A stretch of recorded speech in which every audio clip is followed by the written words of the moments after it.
Hello everyone, it's Big Rig Wrecker here, aka Big Rig l83l, and I've decided to make a weekly or bi-weekly goalie commentary video where I pick one game that either, shows what I do well or what I don't do well, or just in general a really great game that I thought we played as a team.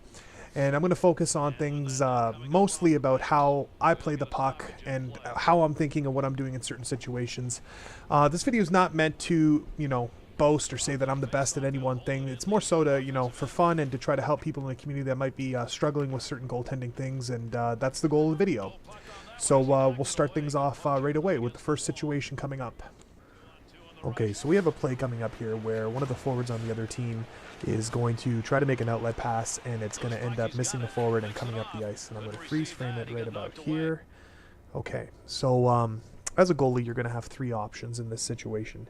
You're either going to let the puck come and bounce off your pad, or you're going to allow your defense to come in and try to make the play and then outlet the pass, or you can go with option 3, which is the option I recommend.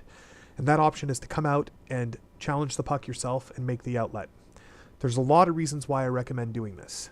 And the most easiest answer to explain for why to do this is because it's the safest option available. If you allow the puck to come deep in the zone, you are opening the opportunity for an intercepted outlet pass, an opportunity for severe forecheck to come in and a broken play to happen. There's a lot of different situations that can happen that are going to result in the puck not leaving the defensive zone. By coming out and challenging the puck, you are ensuring that the puck leaves the zone, and you're giving your forwards the option to get a possible outlet pass from you. In a situation where the puck is coming deep in the zone like that, and it's identified that we're probably going to win a puck battle or a race for the puck, the forwards in the neutral zone are going to turn around, and instead of back checking, they're going to turn around and they're going to try to wait for that outlet pass to happen. So they're not going to be there to help on a defensive turnover type situation, which can happen and often does happen when a team that's heavy on the forecheck does push deep in the zone. So in a situation like that, like I said, I'll come out and I'll challenge the puck, and that ensures that the puck leaves the zone safely. Picks that up. Big snapshot. Oh, mercy. A tremendous glove save. Good offensive zone win. To Elias. Quick opportunity. And he released on that play, but wasn't going to let him have it. Okay, so coming up here, we have an interesting situation. We lose the face-off, and then it's immediately crossed over for a quick one-timer slap shot. In situations like this, it's going to be difficult to read the play. You've got the guy off the face-off on the right side, and you've got the guy floating at the left side. I choose to track the guy on the left, mostly because I'm expecting the one-timer slap shot. It's less of a threat if he goes back down low, because you're not going to be able to take the 1T from that angle. Plus, I have a defenseman that's already down there as well. Most people try to feed the puck into the slot or a cross-ice type position for a one-timer slap shot. So I choose to lean towards the left on this situation, and I make the save. Oh, great reflexes on that. Makes the save. Pass out of the D zone. Chance to score. Oh, what a save made. Tremendous glove. Nice wrister. Shot that puck wide. He had a great... Okay, so we have another clip here, and this ends up being one of the more dangerous scoring opportunities that Charlotte has in the game. They take a wide shot, and it bounces right back out to the front of the net, and it results in a shot on net that bounces directly to one of their forwards that's slashing to the net, who gets another quick putback. This is just an example of how it's really important to track rebounds and know where everyone is on the ice. This could have easily been a goal for someone that's not paying attention and just focusing on where the puck is instead of where the puck's going to be.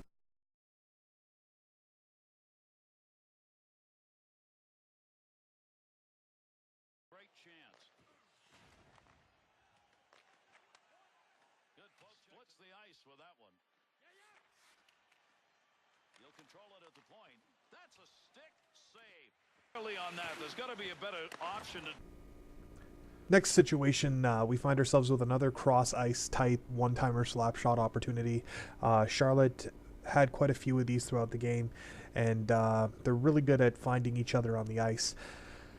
there are times when you're playing goalie where it seems like your goalie's unresponsive. And what it actually is that it's the game already knowing where the shot's going to go.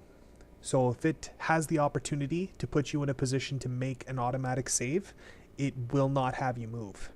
A lot of people confuse this with thinking that they're lagging or that the goalie's really bad. But if this shooter had been shooting to my left side, the game would have allowed me to try to slide over. But because the shot was coming towards the far right side, my goalie had already locked into what it was anticipating to be that save. Something to do with the puck besides that. Stopping a one-timer, great effort. Zone off the draw. Picks that one up in the offensive zone. Chance, loves it. That's a goaltender coverage right there. We got a face-off. Well, he's got his head down a little bit. You know he's thinking, I don't get many. All right, so right off the face-off here, they develop a pretty dangerous play, and it results in a goal. See the guy straggling off to the left, and I know he's there. I try to make the read, but I have a short side opportunity shooter right there as well. And unfortunately, there's not much I could have done on that. If the guy on the right side had taken a quick shot, I could have been sniped short side, but he ended up making a very nice pass to a guy right in the slot that resulted in a goal. Quick shot, glove save. On the charge, 3-on-2. Score! That goes in off a defender's skate. Wow, that's a... All right, the next situation that we have is a puck that goes wide to the right of the net. The puck wraps around the boards. We end up losing a puck battle, and their player makes a nice pass into the slot. I'm not angled correct to the shot. I'm anticipating he goes short side. He ends up going far side for a nice goal. 2-1 for Charlotte at this point, late in the third period. All right, I probably should have mentioned that we had a restart due to someone dropping at the end of the first period. So even though it's showing the second period right now in the game clips, it's actually late in the third period with Charlotte up 2-1 when Twisted comes up with a very clutch goal with about 7 seconds left to send the game to overtime late in the game. Very good goal, and we're headed to overtime. Paulie's pain is not the first time he suffered it tonight. Man, has he been on the receiving end. Shot. Good positioning with that glove save. Goalie will get that one. Paulie's back. I decided to include this clip here and show it a few times as an example of knowing that even though we won the face-off here, you have to know where the puck is at all times and always be ready to make a save. A goalie could have easily assumed that we had control of the puck in this situation and stopped paying attention or gone towards the middle of the net. Again, just an example to always be watching the puck, and when it's in the defensive zone, always be aware of what's going on.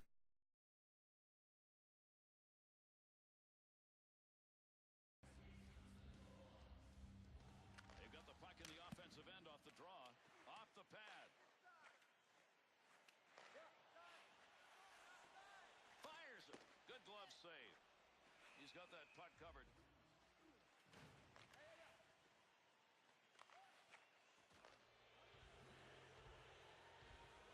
Great face-off win right there. Gives him control of the puck. Good work. He got that stick on the puck. Able to control that right at the point.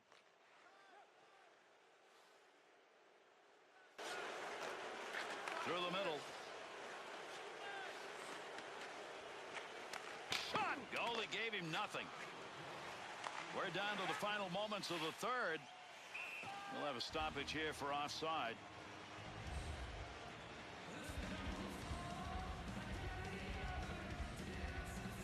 There's the neutral zone face-off win.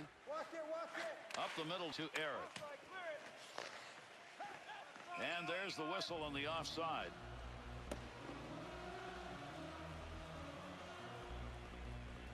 This is a neutral zone face-off win.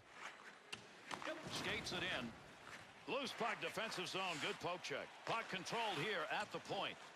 Penalty irons up. We're going to get a delayed call on this. Fuji's penalty, 2 minutes for tripping. And there's a face-off win that's going to deny an offensive setup at a big moment in this game. Good poke movement.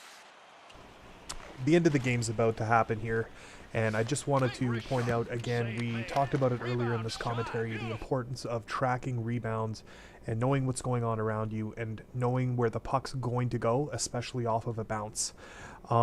This is a play that happens to a lot of goalies that usually results in a goal.